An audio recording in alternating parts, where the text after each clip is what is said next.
In the quiet, picturesque town of Pine Hill, the gruesome murder of Jennifer Johnson sent shockwaves through the community.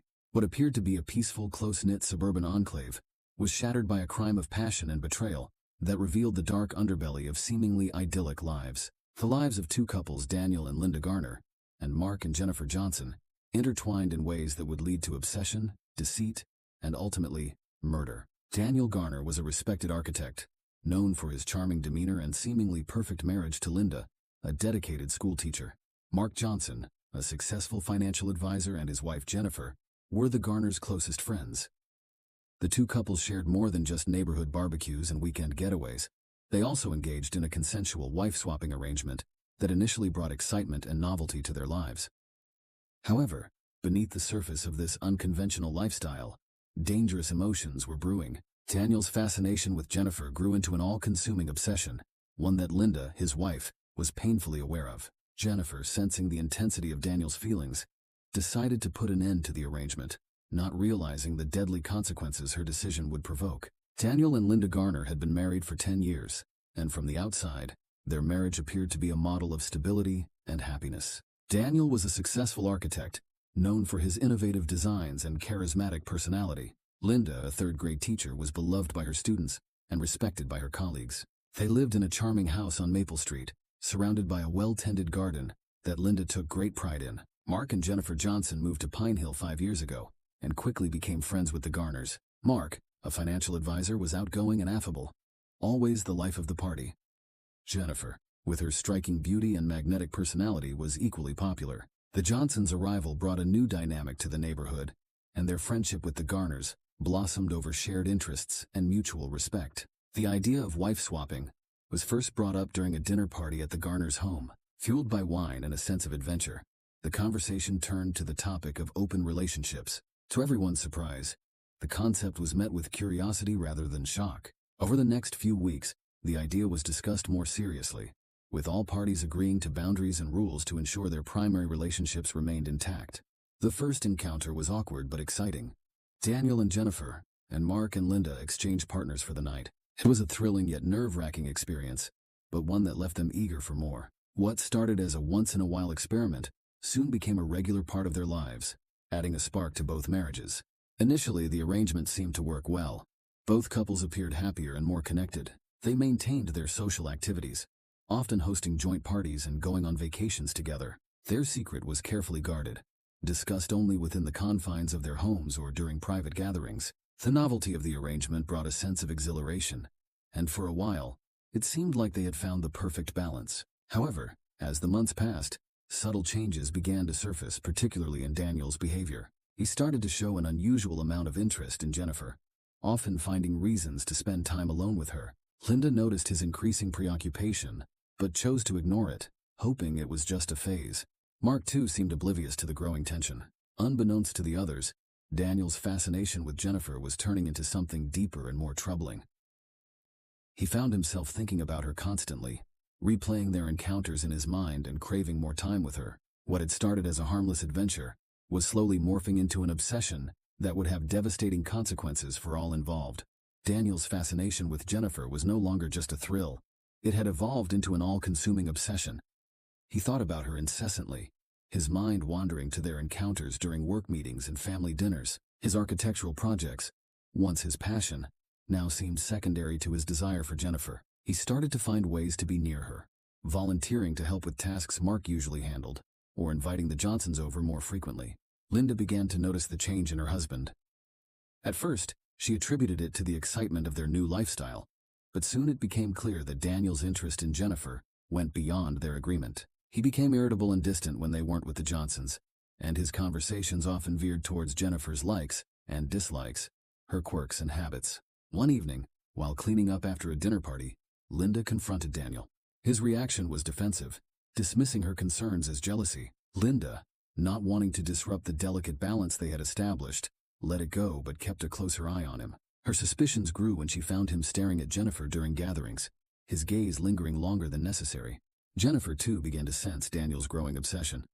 Initially flattered by his attention, she soon found it uncomfortable. His touches became more possessive, his words more intimate than appropriate. She discussed her discomfort with Mark, who brushed it off, believing Daniel was just more expressive in his affections. Mark's nonchalance left Jennifer feeling isolated in her concerns. The turning point came during a weekend trip to a lakeside cabin. The couples had planned the getaway to reconnect and enjoy some time away from their routine. However, the trip only served to highlight Daniel's fixation. He monopolized Jennifer's time, insisting on taking her out on the lake alone, leaving Mark and Linda behind. The tension was palpable, and Jennifer's attempts to distance herself were met with subtle resistance from Daniel. One night, while sitting by the fire, Daniel made a comment that crossed the line. He spoke about leaving everything behind and starting fresh, just the two of them. Jennifer, shocked and unsettled, excused herself and went to bed early. Linda, who had overheard the conversation, confronted Daniel again. This time he was less dismissive, but still refused to acknowledge the depth of his feelings. Linda's frustration grew as she realized the extent of Daniel's obsession. She loved her husband, but was increasingly aware that his infatuation with Jennifer could destroy their marriage and their friendship with the Johnsons. Despite her efforts to intervene, Daniel's behavior only became more erratic. He started to follow Jennifer outside of their arranged meetings, showing up at her yoga classes, and even appearing at her workplace under the guise of casual visits.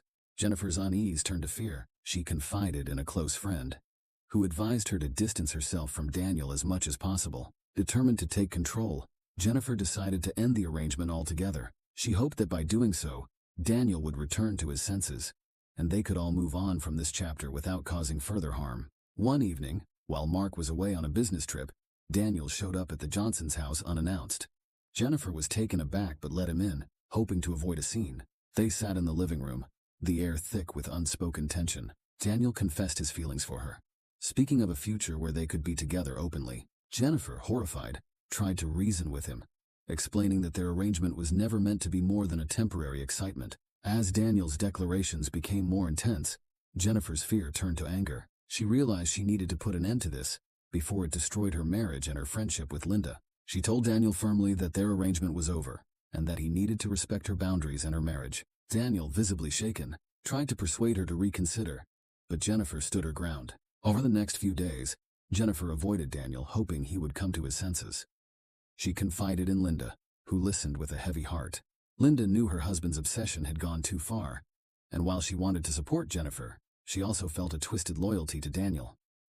She promised Jennifer she would talk to him, hoping to defuse the situation. However, Daniel's obsession only deepened. He started showing up at Jennifer's work, waiting for her after hours, and leaving her messages expressing his undying love. Jennifer, feeling increasingly unsafe, decided to confront him one last time, hoping to make him understand the gravity of his actions.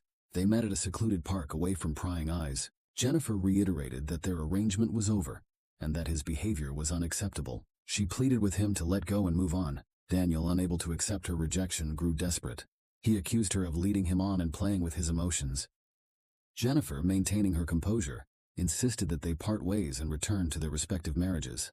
Unbeknownst to them, Linda had followed Daniel to the park. She watched from a distance, her heart pounding as she saw the confrontation unfold. She could see the anguish on Daniel's face and the determination on Jennifer's. Linda knew that this confrontation was inevitable, but she also feared what might happen next. As the argument escalated, Daniel's desperation turned to anger. Jennifer's refusal to entertain his fantasies felt like a personal betrayal. He lashed out verbally, calling her names and accusing her of ruining his life. Jennifer, holding back tears, stood her ground, refusing to be intimidated. Linda, watching from the shadows, felt a surge of panic. She knew she had to intervene before things got out of hand. She stepped out of her hiding place and approached the two, her voice shaking as she called out to Daniel. The sight of Linda seemed to snap Daniel out of his rage, and he turned to her, his expression a mix of confusion and relief. Jennifer, taking advantage of the distraction, walked away, determined to put as much distance between herself and Daniel as possible. Linda, now alone with her husband, tried to calm him down. She reassured him that they would find a way to move past this, but inside she knew that their lives had been irreversibly changed. The affair had reached its breaking point, and Jennifer's decision to end the arrangement had set off a chain of events that could not be undone. As the dust settled, the true extent of Daniel's obsession and the depths of Linda's complicity would soon come to light, leading to a tragic and violent conclusion. The confrontation at the park had left Daniel in a state of turmoil. Jennifer's firm rejection and Linda's unexpected appearance had shaken him to his core. He returned home that night, his mind a whirlwind of anger, betrayal, and despair. Linda, sensing the storm brewing within him, tried to soothe his troubled thoughts, but Daniel remained inconsolable. Over the next few days, Daniel's behavior became increasingly erratic. He vacillated between bouts of intense anger and deep despondency. He stopped going to work, spending his days obsessing over Jennifer's rejection and the perceived injustices he had suffered. Linda, unable to reach him, felt her own frustration and fear growing. She knew something had to give, but she wasn't prepared for the drastic turn of events that would soon unfold. Jennifer, on the other hand, was determined to move forward. She avoided all contact with Daniel, focusing on her work and her relationship with Mark. She hadn't told her husband the full extent of Daniel's obsession, fearing his reaction and the potential fallout. She hoped that by cutting ties, Daniel would eventually come to terms with the end of their arrangement and leave her alone. One evening, Jennifer returned home from work to find Daniel waiting for her outside her house. Her heart sank at the sight of him, and she steeled herself for another confrontation. She approached him cautiously, her voice steady but firm as she told him to leave. Daniel, his eyes wild with desperation, begged her for one last chance to explain himself. Jennifer, sensing the futility of the conversation, tried to walk past him, but Daniel grabbed her arm. His grip was tight and painful, and Jennifer could see the madness in his eyes. She struggled to break free, her voice rising as she demanded he let go. The noise attracted the attention of a neighbor, who stepped outside to see what was happening. Seeing the neighbor, Daniel released Jennifer and fled. Jennifer, shaken and frightened, thanked the neighbor and hurried inside. She called Linda, hoping to find some way to resolve the situation without involving the police. Linda, hearing the fear in Jennifer's voice, agreed to meet with her the next day to discuss how to handle Daniel's increasingly unstable behavior. The next day, Linda met Jennifer at a local cafe. Jennifer, looking exhausted and tense, explained the encounter with Daniel and her growing fear for her safety. Linda listened intently, her mind racing as she tried to formulate a plan. She promised Jennifer that she would talk to Daniel and make him understand that their relationship was over. After the meeting, Linda returned home to find Daniel in a state of agitation. She confronted him about the incident with Jennifer, her voice a mix of anger and concern. Daniel, feeling cornered, lashed out at her, accusing her of taking Jennifer's side and betraying him. The argument escalated, and Linda, fearing for her own safety, retreated to their bedroom. That night, Daniel's thoughts turned darker. He couldn't accept that Jennifer had rejected him and that his own wife was against him. In his twisted mind, he believed that the only way to resolve the situation was to eliminate the source of his pain. He decided that if he couldn't have Jennifer, no one could. On a cold, clear night, Daniel made his way to the Johnsons' house. He knew Mark was out of town, leaving Jennifer alone. He broke in through a side window and made his way to the bedroom where Jennifer lay sleeping. The sight of her, peaceful and unaware, fueled his rage and desperation. He grabbed a kitchen knife and approached her, his mind filled with a chaotic mix of love and hatred. Jennifer awoke to the sight of Daniel standing over her, the knife gleaming in the dim light. She tried to scream, but Daniel covered her mouth, his grip strong and unyielding. In a fit of rage, he plunged the knife into her chest, silencing her cries. As Jennifer's life slipped away, Daniel stood over her, his mind a haze of conflicting emotions. In the aftermath of the murder, Daniel fled the scene, his hands stained with Jennifer's blood. He returned home, where Linda found him trembling and incoherent. She realized immediately what he had done, and in a moment of twisted loyalty, she decided to help him cover up the crime. The life they had built, the secrets they had kept, were all at stake. Linda knew that if they were to survive, they needed to act quickly and decisively. Linda, driven by a twisted sense of loyalty and self-preservation, quickly took control of the situation. She led Daniel to the bathroom, instructing him to remove his clothes and wash off the blood. Her mind raced with the urgency of their predicament. She knew they had to act fast to cover up the crime and protect their secret life. As Daniel stood under the hot shower, the water turning pink around his feet, Linda gathered his clothes and placed them in a plastic bag. She scrubbed the floor where he had walked, making sure to eliminate any trace of blood. Once Daniel was cleaned up, she sat him down and forced him to recount every detail of what had happened. Despite his emotional state, Daniel managed to provide a coherent account, his voice shaking with the weight of his actions. Linda devised a plan. They needed to create an alibi and dispose of any evidence linking them to the crime. She called a trusted friend, claiming that Daniel had been with her all evening, ensuring their alibi was backed up. Then, she drove to a secluded area outside of town, where she burned Daniel's blood-stained clothes and the murder weapon, praying that the fire would consume any remaining evidence. The police questioned everyone in the neighborhood, including the Garners. Linda's carefully crafted alibi held up under scrutiny, and Daniel, although visibly distressed, managed to avoid raising suspicion. The investigation seemed to stall, with no concrete leads pointing to the Garners. Despite their initial success in evading the authorities, the psychological toll of the murder weighed heavily on both Daniel and Linda. Daniel became increasingly paranoid, convinced that the police were closing in on him. He withdrew from friends and colleagues, isolating himself in a web of fear and regret. Linda, while outwardly composed, felt the strain of their secret pressing down on her. She became hyper-vigilant, scrutinizing every interaction and behavior for signs of suspicion from those around them. The weeks following Jennifer's murder were a blur of tension and deception for the Garners. Linda took on the role of the stabilizer, managing Daniel's paranoia while ensuring their public facade remained intact. She monitored the news for any updates on the investigation, relieved that the police seemed to have no solid leads. However, Linda knew that maintaining their cover required more than just an alibi. They needed to create a narrative that would divert attention away from Daniel. She suggested to Daniel that he should appear more distraught over Jennifer's death, to align with the community's grief, and to throw off any suspicion. At social gatherings and community meetings, Daniel played the part of the grieving friend. He spoke of Jennifer with a mix of fondness and sorrow, his eyes often welling up with tears. Mark, devastated and desperate for answers, seemed to appreciate Daniel's empathy, never suspecting his friend's involvement in his wife's death. Daniel's mental state deteriorated further, his guilt manifesting in nightmares and hallucinations. He started drinking heavily, seeking solace in alcohol but finding only temporary escape. Linda, fearing he might confess in a drunken stupor, kept a close eye on him, often staying up late to ensure he didn't leave the house. One evening, as Daniel sat slumped over a glass of whiskey, he broke down. He confessed to Linda that he couldn't live with the guilt any longer, that he needed to come clean. Linda, panicked, tried to calm him down. To help maintain their composure, Linda suggested they take a short trip out of town. They traveled to a secluded cabin in the mountains, hoping the change of scenery would help Daniel regain some semblance of peace.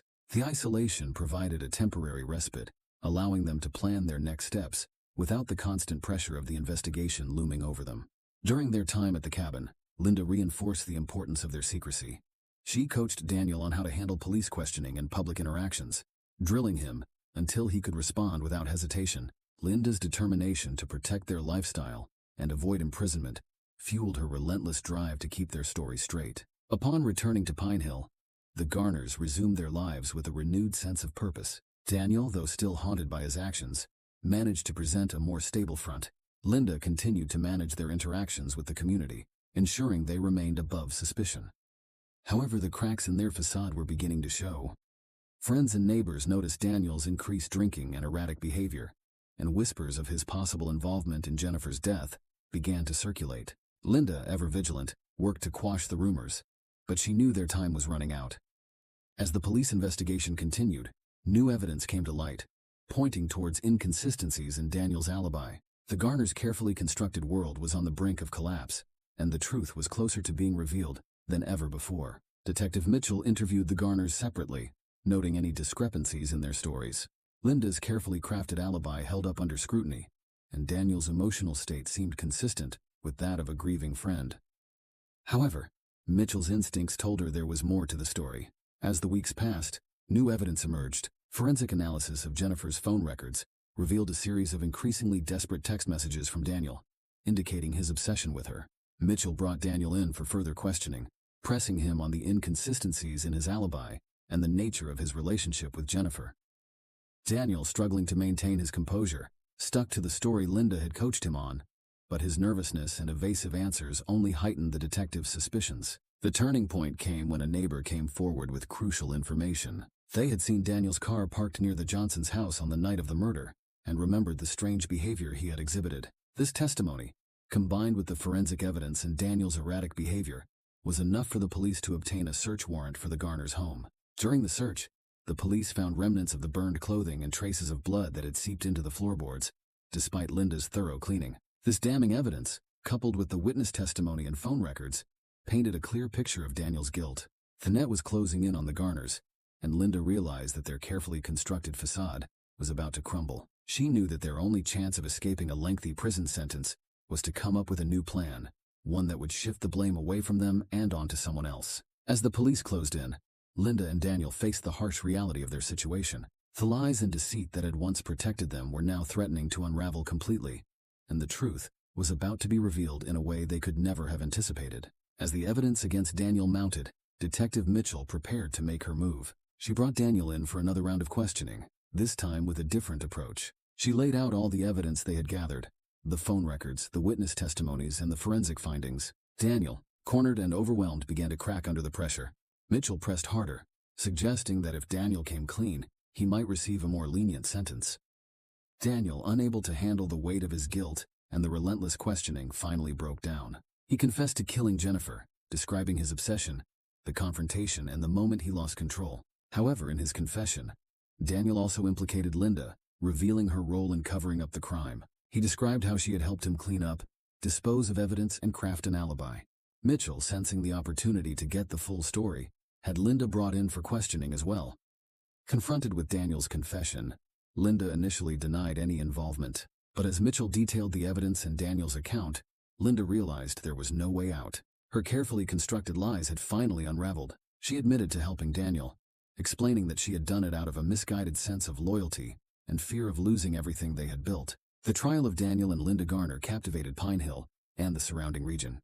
The courtroom was packed with reporters and curious onlookers, eager to see the conclusion of the tragic tale. Daniel, charged with first-degree murder, and Linda, charged with accessory to murder and obstruction of justice, both pled guilty to their respective charges. Daniel was sentenced to life in prison without the possibility of parole. Linda, despite her role in the cover-up, received a lighter sentence due to her cooperation with the investigation and her previously clean record. She was sentenced to 15 years in prison, with the possibility of parole after 10. Mark Johnson, left to pick up the pieces of his shattered life, found some solace in the justice served, but continued to mourn the loss of his beloved wife.